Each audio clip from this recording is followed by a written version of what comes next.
శబ్దానికి ఒక అద్భుతమైన శక్తి ఉంటుంది. ఒక మాట మనసును గాయపరచగలదు, మరొక మాట మనసును ఆనందంతో నింపగలదు. అదే శబ్దం ఒక ప్రత్యేకమైన రీతిలో దైవబలంతో కలిసినప్పుడు అది మంత్రం అవుతుంది. మంత్రం అనేది కేవలం పదాల సమాహారం కాదు. అది సృష్టిలో వ్యాపించిన శక్తిని మనలోకి తీసుకువచ్చే ఒక దివ్యమైన సాధనం. ప్రతిరోజు ఒకే మంత్రాన్ని భక్తితో, శ్రద్ధతో జపించడం వలన మనిషి లోపల ఒక కొత్త శక్తి పుడుతుంది. మనలో కనిపించిన శక్తి నిద్రలేచి మనసును శాంతపరుస్తూ, మన ఆత్మను శుద్ధి చేస్తూ జీవితం నడిపించే శక్తిగా మారుతుంది. మననాత్ త్రాయతే ఇతి మంత్ర, మనసును రక్షించేది మంత్రం. మనసు ఎప్పుడూ ఆలోచనలతో, బాధలతో నిండిపోయి ఉంటుంది. చిన్న సమస్య అయినా పెద్దదిలా అనిపిస్తుంది. కానీ మంత్రం మనసుకు ఒక దిశ చూపిస్తుంది. ప్రతిరోజు అదే మంత్రాన్ని పఠించడం వలన మనసు అలవాటు పడుతుంది. ఆ శబ్ద తరంగాలు మనసులోని గందరగోళాన్ని తొలగించి ప్రశాంతతను నింపుతాయి. శాస్త్రీయంగా కూడా మంత్రానికి ఒక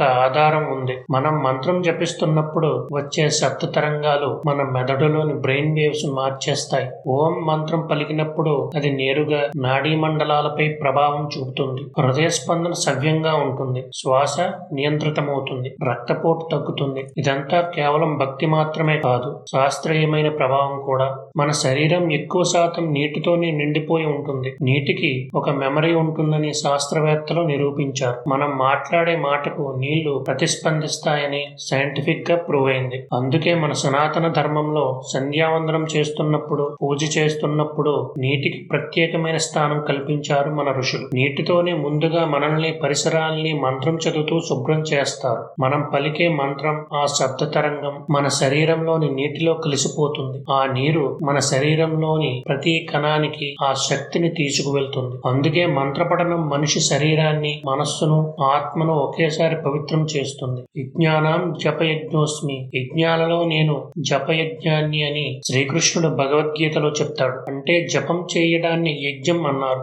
జపయజ్ఞం అన్నది అన్ని యజ్ఞాల కంటే గొప్పది అని. ఎందుకంటే ఒక యజ్ఞం చేయడానికి అనేక ఏర్పాట్లు, దాన ధర్మాలు అవసరం. కానీ మంత్రాన్ని జపించడం కోసం మీకు కావలసింది ఒక ప్రశాంతమైన హృదయం మాత్రమే. ఎక్కడ ఉన్నా, ఎలాంటి పరిస్థితుల్లో ఉన్నా మీ శ్వాసలోనే దైవాన్ని దర్శించవచ్చు. ఆ మంత్రం మీలోని అహంకారాన్ని కరిగించి ఒక దివ్యమైన అనుభూతిని ఇస్తుంది. ఓం నమః శివాయ అని కాని, ఓం నమో నారాయణాయ అని కాని ప్రతిరోజు జపించేవారు గమనిస్తే కోపం తగ్గుతుంది. మనసు ప్రశాంతంగా ఉంటుంది. జీవితంపై ఒక కొత్త దృష్టి ఏర్పడుతుంది. ఆ మంత్రం మొదట మీ మాటల్లో ఉంటుంది, తరువాత మీ మనసులో నింపుతుంది, చివరికి మీ శ్వాసలో కలిసిపోతుంది. ఒక దశకు వెళ్లిన తరువాత మీరు మంత్రాన్ని నోటితో పలకకపోయినా మీ లోపల ఆ మంత్రం జపిస్తూనే ఉంటుంది. అదే మంత్రసిద్ధి. అందుకే వేదాలు, పురాణాలు, సన్యాసులు ఎప్పుడూ ఒక మాట చెబుతుంటారు. ఒక మంత్రాన్ని పట్టుకోండి, దాన్నే ప్రతిరోజు జపించండి. ఆ మంత్రం మీ జీవితాన్ని నడిపిస్తుంది. మొదట మీరు మంత్రాన్ని జపిస్తారు, కానీ చివరికి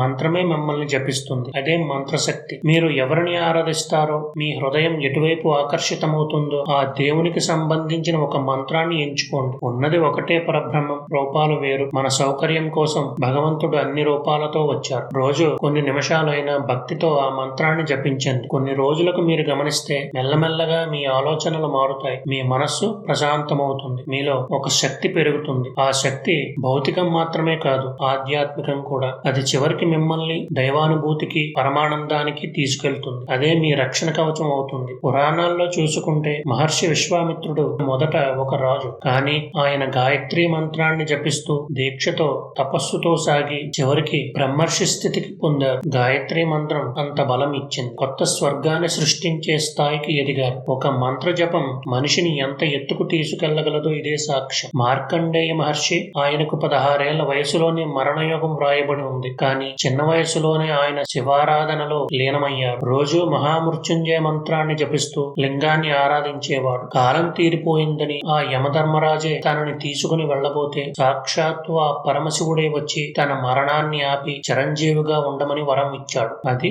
మంత్రశక్తికి ఉన్న బలం. రామాయణంలో సీతాదేవి లంకలో రాక్షసుల మధ్య బంధించబడి ఉండిపోయింది. భయంకరమైన పరిస్థితుల్లో ఉన్నప్పటికీ ఆమె ఒక్క క్షణం రామనామాన్ని వదలలేదు. ఆ రామనామ స్మరణే ఆమెకు ధైర్యం ఇచ్చింది, శక్తినిచ్చింది. శారీరకంగా ఎవరూ ఆమెను రక్షించలేని సమయంలో మంత్రరూపమైన రామనామమే ఆమెకు రక్షణ కవచమైంది. మహాభారతంలో ద్రౌపది వస్త్రాపహరణ సంఘటనలో ఆమె తన శక్తి అంతా ఉపయోగించింది. తన వల్ల కాలేదు. ఆఖరి క్షణంలో క్షణంలో కృష్ణుడి పేరును జపిస్తూ పూర్తిగా ఆయనకే లొంగిపోయింది. ఆ నామస్మరణకు ప్రత్యక్షంగా స్పందించిన కృష్ణుడు అంతులేని వస్త్రాన్ని ఇచ్చి ఆమెను రక్షించాడు. మంత్రం కేవలం పూజలో చేసే శబ్దం కాదు, అది మన హృదయం నుండి పలికినప్పుడు సాక్షాత్తుగా దైవాన్ని మన దగ్గరికి తీసుకువస్తుందని ఈ సంఘటన స్పష్టం చేస్తుంది. ప్రహ్లాదుని తన తండ్రే చంపాలని ప్రయత్నించాడు. అగ్నిలోను పర్వతం మీద నుండి పాముల మధ్య పడవేశాడు. కానీ ప్రహ్లాదుడు ఎప్పుడూ ఒక మంత్రాన్ని విడిచిపెట్టలేదు. అదే ఓం నారసింహాయ నమః.